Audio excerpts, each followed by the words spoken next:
sedang membimbing dan menerima.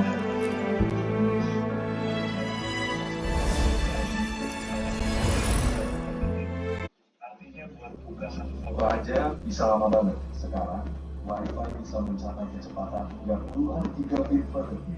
Setiap generasi Wi-Fi punya ketingkatan besar. Wi-Fi pertama tahun 1999, 11 Mbps, Wi-Fi 4 tahun 2009, 300 Mbps, Wi-Fi 5 tahun 2014, 1 Mbps, Wi-Fi 4 tahun 2019, hingga 9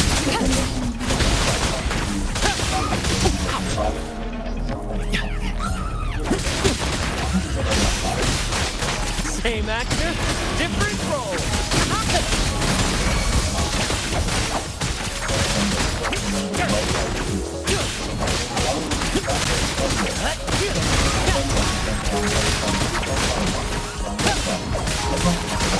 Climax of the show!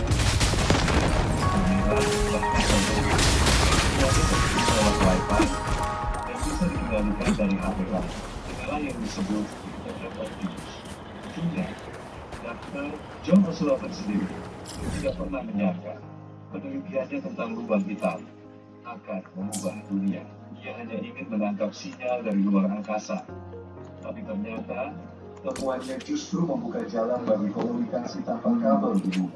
Sekarang, berkat ide dan kerja kerasnya, miliaran orang di seluruh dunia bisa terkoneksi lewat udara. Wi-Fi bukan cuma teknologi, tapi simbol kebebasan digital. Dengan Wi-Fi kita bisa belajar dari rumah, bekerja dari mana saja, menonton film, dan bekerja di seluruh jauh.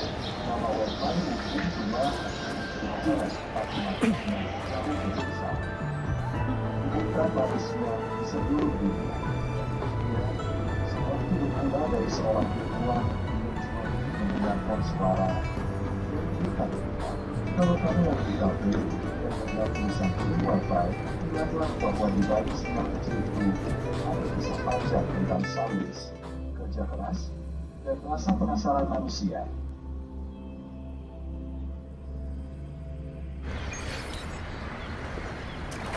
First to the treasure. Brad salutes you.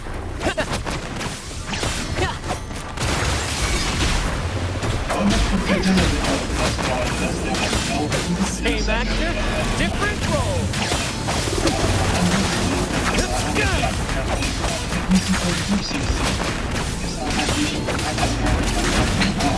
One more time. One with the sound. Down with the curtain.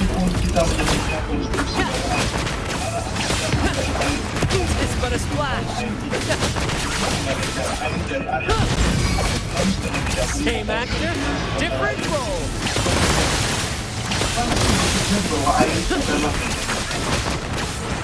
In the limelight.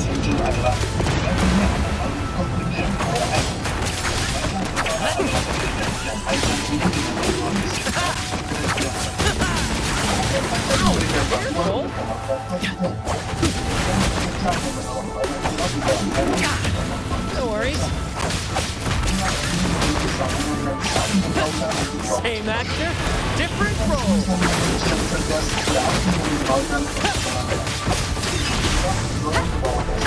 Bad time. None shall whisper. One with the sound.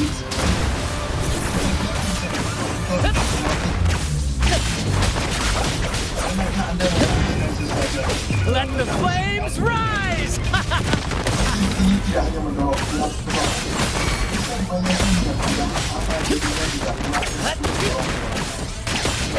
Same actor, different role.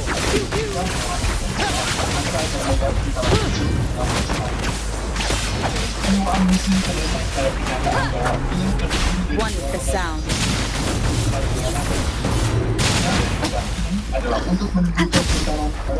You will obey.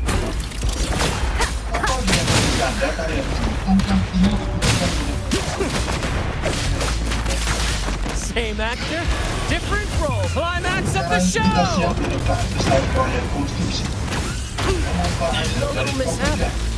Namun, sebelum melakukan semua pekerjaan ini, para teknisi mempunyai tugas besar yang harus dilakukan. Kita kita lihat apa yang terjadi sebelum masuk ke proses pemompaan air.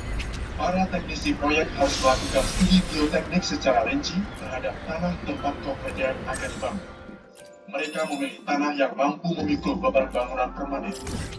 Uji yang paling umum digunakan untuk mengukur kekuatan tanah adalah uji in situ yang disebut uji penetrasi kerucut. Anda bisa melihat bagaimana alat uji penetrasi kerucut disimpan di dasar laut. Wujud berbentuk kerucut milik perangkat penembus tanah dan sensor mengirimkan kembali nilai gesekan dan ketahanan tanah. Mesin akan melanjutkan penetrasi hingga mencapai batuan dasar. Anda bisa melihat lonjakan nilai resistensi secara tiba-tiba setelah mencapai batuan dasar. Dengan bantuan tes praktis ini, para teknisi mengetahui seberapa dalam turap harus dilonjak. Turap harus mencapai batuan dasar. Sekarang mari kita kembali ke proyek dan mulai memompa air keluar. Saat permukaan air turun, Anda akan melihat kebocoran air di antara turap. Hal ini disebabkan oleh perbedaan tekanan air.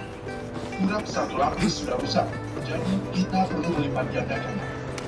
Ruang di antara dinding turap ini umumnya diisi dengan materi granular seperti pasir, kerikil, atau pecahan batu. Koper berlapis ganda ini akan secara efektif menahan kebocoran air di antara turap. Sekarang, mari kita keluarkan semua air dari koper dam. Untungnya, tidak ada kebocoran air yang terlihat. Oh tidak, apa yang terjadi? Seluruh koper dam runtuh ke dalam. Sebelumnya ketika ada air di kedua sisi, daya yang bekerja pada koper dam akibat tekanan air dihilangkan. Anda bisa dengan mudah memahami alasannya. Namun, ketika